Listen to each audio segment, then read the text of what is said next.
की कोई इच्छा ना, बुढ़िया बोली अभी जाओ।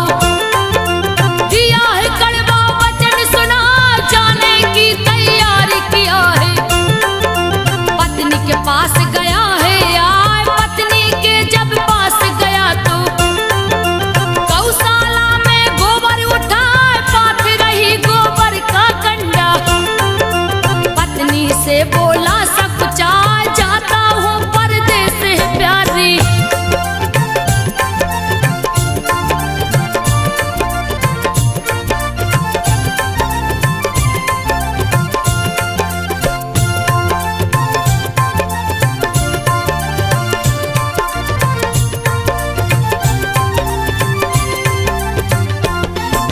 जाता हूँ परदेस में प्यारी, बात को सुन लो ध्यान लगा, अपने धर्म का पालन करना। कुछ दिन में जाऊंगा यार, पति जी कोई दे दो निशानी। मन में दीजिए धीर धरा, मुझको भूल न जाना स्वामी। मन में लीजिए बात बिठा, पत्नी की बातों को सुनकर लेके अंगूठी दिया धरा, लो प्यारी इस पास में रखना। याद जो मेरा तुझे दिलाए, मेरे पास तो कुछ भी नहीं है।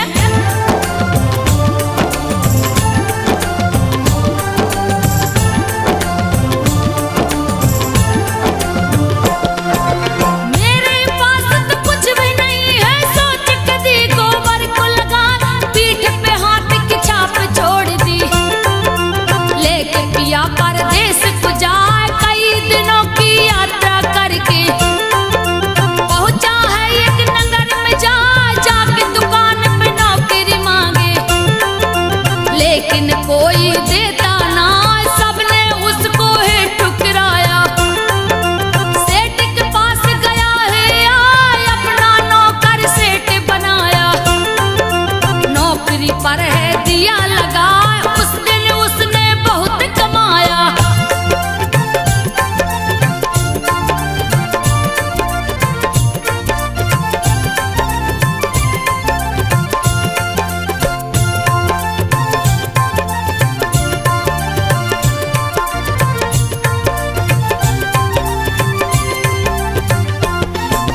उसने उस दिन बहुत कमाया, खुशी हुआ लड़के को पाए, सेठ का सारा काम संभाला।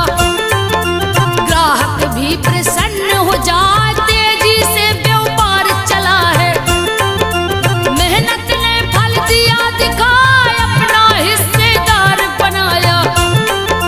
बहुत से धन को लिया कमाए, सेठ नगर को छोड़ चल दिया। गया संदेशा दूर से आए, सेठ ने अपना हिस्सा लेकर सौंप दिया सारा व्यापार, मालिक बन बैठा है लड़का।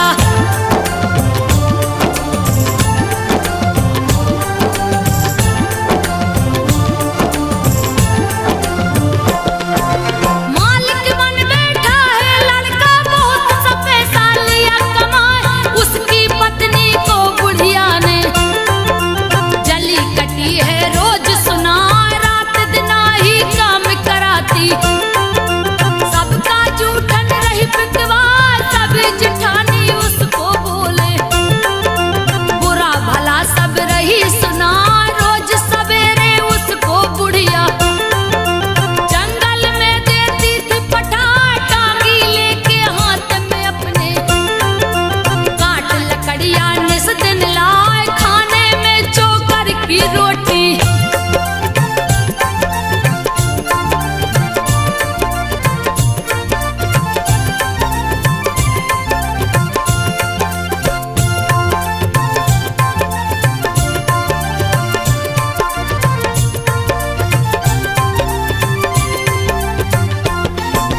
खाने में चोकर की रोटी रोज ही देती उसे बना, नारियल की खोपड़ी में पानी रोज रही है उसे पिला, चोकर की रोटी है खाती।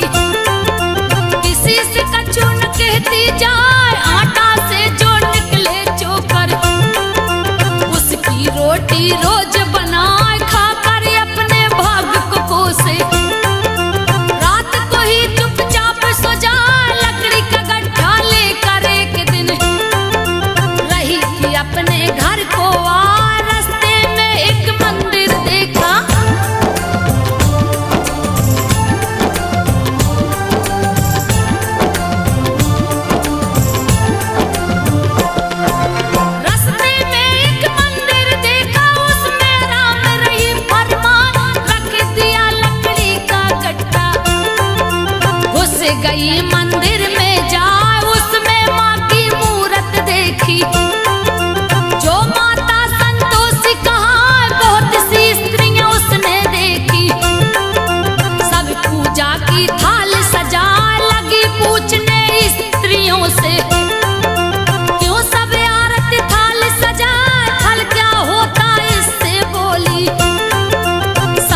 रही समझाए, गुड़ चने का प्रसाद बांटना, खुद भी उसको लेना खाए, गुड़ चने सज पूजा करता।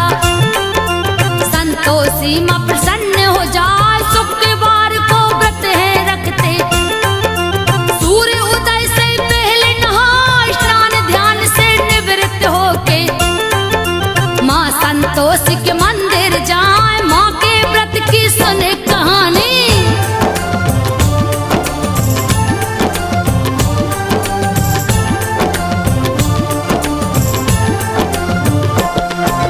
माँ के व्रत की सुनो कहानी, जा मंदिर में ध्यान लगा, मंदिर में यदि जा न सको तो घर में लो मूर्ति बनवाए, मूर्ति भी घर नहीं बने तो उनका फोटो लो मंगवाए, मंदिर छोटा घर में बनाकर माता की पूजा की जाए। खट्टी चीज को खाना नहीं है, परिवार भी कोई न खाए, पूछ लिया माता के व्रत को, सुन के विधि गई हर साल, करूंगी व्रत संतोषी माँ का।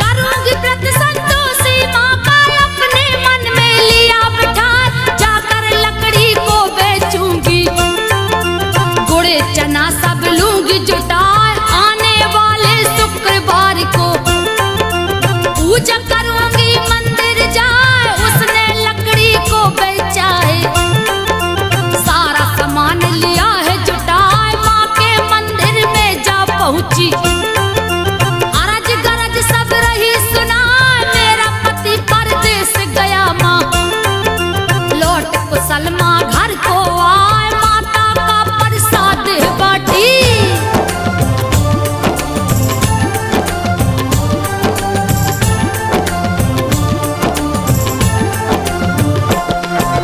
माता का प्रसाद बाटी, अपने भी मुंह में लिया लगा, दूसरे शुक्रवार को भूखी, तीसरे को गया पैसा यार, उसके पति ने बहुत से पैसे लिख के चिट्ठी दिया भेजा, चाची अब नहीं बात करेगी, बच्चे ताना रहे सुना, रुपया लगा है आने इसका, उसके भतीजा रहे चिढ़ा, शुक्रवार को माँ के मंदिर जाके बोली वो सिरनाय, मैंने तो धन नहीं थमागा।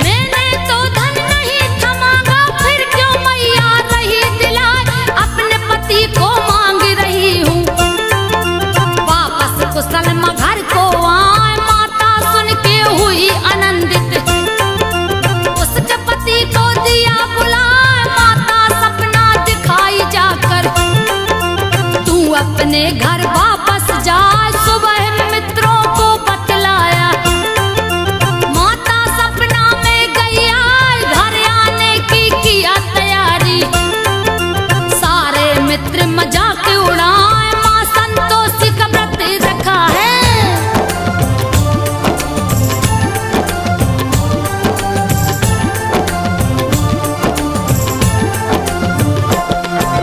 माँ संतोषी का व्रत रखा है,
सारी बातें।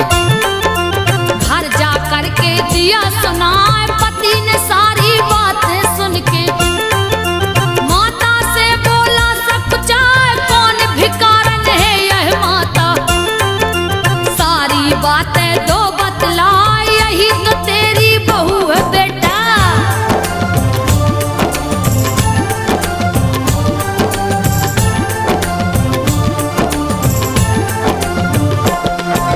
यही तो तेरी बहू है बेटा, लिया है ऐसा हाल बना।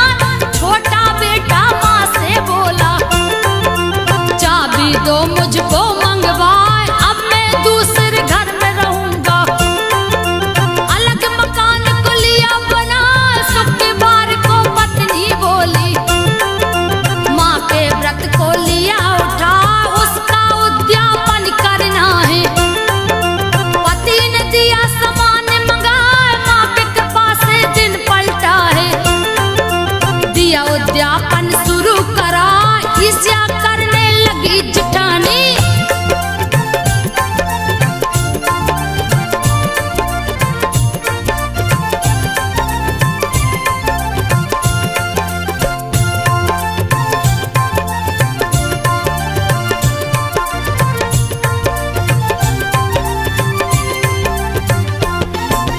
ईर्ष्या करने लगी जिठानी, बच्चों को है रही समझा। जाके खट्टी चीज मांगना, किसी बहाने लेना खाए, सबको खिलाई है जैसे ही। बच्चों ने दिया मुँह को फुलाए, नहीं दिया है उसने खटाई। पैसे को दे दिया है जाए, पैसा लेकर खरीद खटाई। सभी ने लिया है मुँह से लगा, उसके पति को पकड़ ले गए। राजा के सिपाही आए, माता का व्रत भंग हो गया।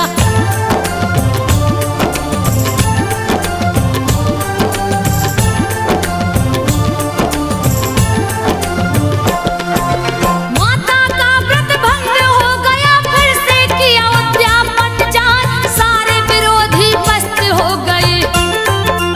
उसका पति गया है यार, फिर उसके दो बच्चे हो गए। माँ संतोषी हुई सार, गंदी बूढ़ी माँ बन आई। सबने दिया फटकार